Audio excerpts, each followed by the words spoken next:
सास का घूंघट पार्ट 4। अब तक हमने देखा कि देविका के ससुराल के आदमी औरतों को घर के अंदर नहीं आने दे रहे हैं। देविका उन्हें पुलिस में जाने की धमकी देती है, जिससे पूरे गांव में अफरा तफरी मच जाती है। तभी गांव का एक आदमी सरपंच को बुलाकर ले आता है। सरपंच उनके घर के बाहर का नज़ारा देखकर कहते हैं, जोगिंदर जी, ये आपके घर की औरतों ने कैसा हंगामा मचा रखा है। आपका घर तो संस्कारों की मिसाल था, लेकिन ये मैं क्या देख रहा हूँ। आपके घर की किसी औरत ने घूंघट नहीं कर रखा। अब सरपंच जी, हमारे घर की औरतों को इस देविका ने बहकाया है। हमने पहले ही इन सबको चेतावनी दी थी कि अगर ये घर से बाहर गई तो हम इन्हें घर में नहीं आने देंगे। अब ये देविका हमें धमकी दे रही है कि पुलिस को बुलाएगी। क्या? पुलिस? इस गांव का बरसों पुराना इतिहास रहा है। इस गांव में कभी पुलिस नहीं आई। गांव के सभी फैसले हमने मिलजुल कर किए हैं। जोगिंदर, तुम्हारे घर का फैसला पंचायत करेगी। सरपंच जी, आपने ठीक कहा। पंचायत दोनों तरफ की बातें सुने और जो भी फैसला पंचायत करेगी वो हमें मंजूर होगा। तो ठीक है, आज दोपहर को सभी गांव की चौपाल पर इकट्ठा होंगे और वहीं तुम्हारे घर का फैसला होगा। सरपंच वहां से चला जाता है। घर के आदमी घर के अंदर जाकर दरवाज़ा बंद कर लेते हैं और घर की औरतें वहीं घर के बाहर पेड़ के नीचे बैठ जाती हैं। तभी विमला कहती है, देविका बहू, तुम्हें भूख लगी होगी ना? नहीं माँ जी, मुझे भूख नहीं लगी, मैं ठीक हूँ।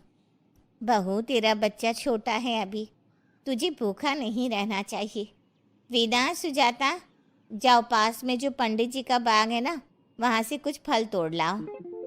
वीना और सुजाता पास के बगीचे से खूब सारे फल तोड़ कर ले आती हैं। सभी औरतें फल खाती हैं। तभी देविका कहती है, आप सब घर से बाहर निकली, घूंघट उतार दिया तो इन मर्दों की इज्जत चली गई, लेकिन हम सब घर के बाहर भूखे प्यासे बैठे हैं। इस बात पर इन अहंकारी मर्दों को शर्म क्यों नहीं आ रही? हाँ देविका, तुम ठीक कह रही हो।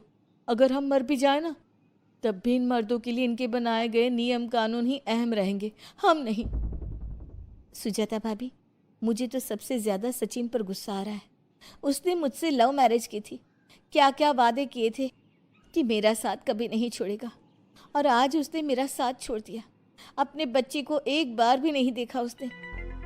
देवी का वो शुरू से ही ना डरपोक रहा है, लेकिन इन सारी बातों को छोड़ो। मुझे तो इस बात की चिंता हो रही है कि पंचायत में न जाने क्या फैसला होगा। पता नहीं वो इंसाफ करेंगे भी या नहीं। वीना दीदी, आपको अभी भी पंचायत से इंसाफ मिलने की उम्मीद है?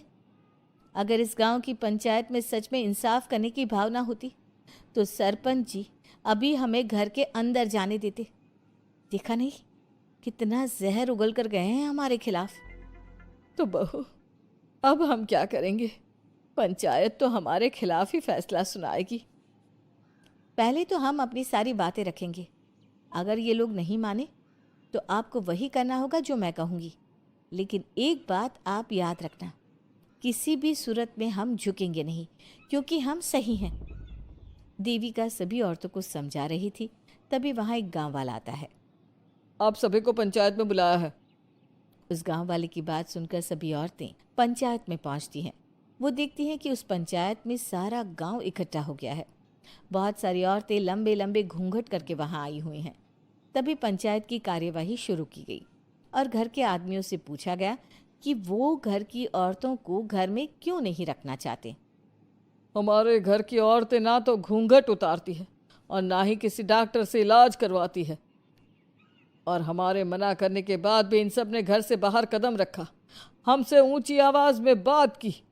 हमने इन सबको चेतावनी भी दी, लेकिन इन्होंने हमारी बात नहीं सुनी। अब ये सभी औरतें हमारे घर में नहीं रह सकती। अब औरतें अपना पक्ष रखें। ये कानून की किस किताब में लिखा है कि औरतों को घूंघट करना चाहिए?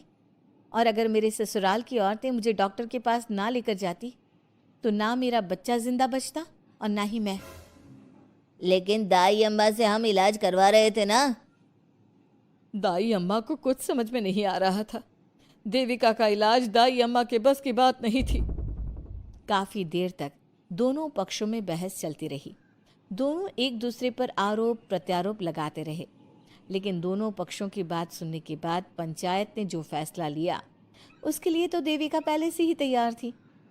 दोनों पक्षों की बात सुनने के बाद पंचायत ने यह फैसला किया है कि सारी गलती महिलाओं की है।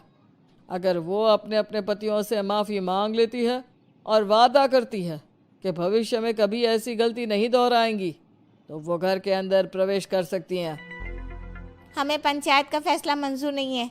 हमने कोई गलती नहीं की जो हम माफ़ी मांगे। और किस बात का वादा करें हम? हमने देविका की जान बचाई है, तो आप हमसे भविष्य में किसी की जान ना बचाने का वादा ले रहे हैं क्या? अगर तुम्हें पंचायत का फैसला मंजूर नहीं है तो तुम सबको घर में नहीं पुरानी हवेली में रहना होगा, जो अब खंडहर बन चुकी है। यह खंडहर तुम्हारे घर के सामने ही है। सरपंच जी, आपका फैसला सही नहीं है। एक बार और सोच लीजिए इस फैसले के बारे में। ओ शहर की छोरी, 4 किताबें क्या पढ़ ली, हमें सही गलत का पाठ पढ़ाएगी? तुझे पता नहीं कि पंचायत का फैसला यहाँ सदियों से चलता आया है और लोग उसी को मानते आए हैं। अच्छी तरह जानती हूँ सरपंच जी। अगर मैं चाहूँ तो आपके इस फैसले को कोर्ट की चौखट तक ले जा सकती हूँ। पुलिस को बुलाकर अभी घर के अंदर जा सकती हूँ। पंचायत और घर के आदमियों की शिकायत पुलिस में कर सकती हूँ और अपने बच्चे को उसका हक दिलवा सकती हूँ। लेकिन नहीं, मैं ऐसा नहीं करूँगी। मैं उसी खंडहर में रहूँगी और इस गांव के आदमियों को दिखा दूंगी कि औरत खंडहर को भी महल बना सकती है, और वो भी बिना किसी आदमी की मदद के। सारे गांव की औरतें देविका की बातें सुनकर हैरान हो जाती है। उनका जीवन घूंघट और घर के 4 दीवारी के बीच में ही था। कोई औरत अपने हक के लिए पंचायत से भी टकरा सकती है, ये बात उन्होंने पहली बार सुनी थी। अब देविका घर की औरतों के साथ खंडहर में चली जाती है। माँ जी, ये खंडहर तो काफ़ी पुराना है। भाभी, खंडहर पुराने ही होते हैं। मुझे तो डरावना भी लग रहा है। मैं डर की वजह से कभी इस खंडहर के आसपास भी नहीं आई, लेकिन मुझे क्या पता था कि एक दिन इसी में रहना पड़ेगा। ये तो टूटा फूटा भी पड़ा है। माँ जी, एक काम करते हैं, ये खंडहर तो काफ़ी बड़ा है, इसलिए एक हिस्से की साफ सफाई करके उसे ही रहने लायक बना देते हैं। बाद में धीरे धीरे पूरा खंडहर ठीक कर लेंगे। हाँ बहू, तुम ठीक कह रही हो। विमला भाभी और मैं इस खंडहर के टूटे हुए हिस्सों पर मिट्टी और ईंटें लगा देते हैं। सुजाता और वीना, तुम साफ सफाई कर लो। सभी औरतें मिलकर खंडहर के एक हिस्से को सुधारना शुरू कर देती है और काफ़ी देर तक मेहनत करने के बाद वो उस हिस्से को काफ़ी हद तक अच्छा कर लेती हैं। और इसी तरह रात हो जाती है। सभी औरतें बैठकर बात करती है। माँ, हमने इस खंडहर को घर तो बना दिया है, लेकिन ये घर चलेगा कैसे? हाँ माँ जी, मैं भी यही सोच रही हूँ।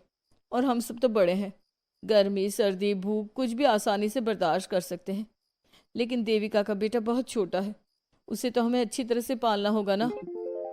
मैं भी यही सोच रही हूँ कि आगे हमें क्या करना चाहिए।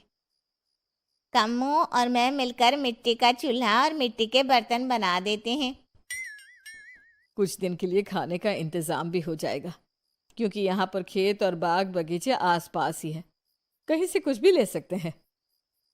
पहले आप मुझे ये बताइए कि आप सब लोगों को आता क्या है? मतलब कोई ऐसा काम जिसका आपको शौक हो, जो आपने बचपन से किया हो।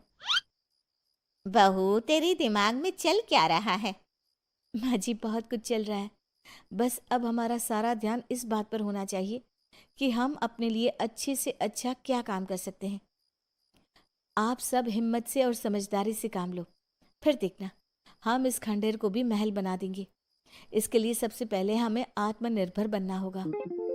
देविका सभी को समझा रही थी, तभी उसका बेटा रोने लगा। उसने अपने बेटे को गोद में उठाया और उसे चुप कराने लगी। अब देविका के सामने सबसे बड़ी चुनौती थी कि वो किस तरह से ससुराल की औरतों को आत्मनिर्भर बनाए और किस तरह से अपना घर चलाए। हमारे प्यारे दर्शकों, अब आप बताइए, देविका और घर की सभी औरतों ने अपने पतियों से माफी ना मांगकर सही किया या गलत? क्या उनका खंडहर में रहने का फैसला सही था? अब देविका को क्या कदम उठाना चाहिए, हमें कमेंट में ज़रूर बताना। हमारी कहानी को लाइक, शेयर और चैनल को सब्सक्राइब करना मत भूलना।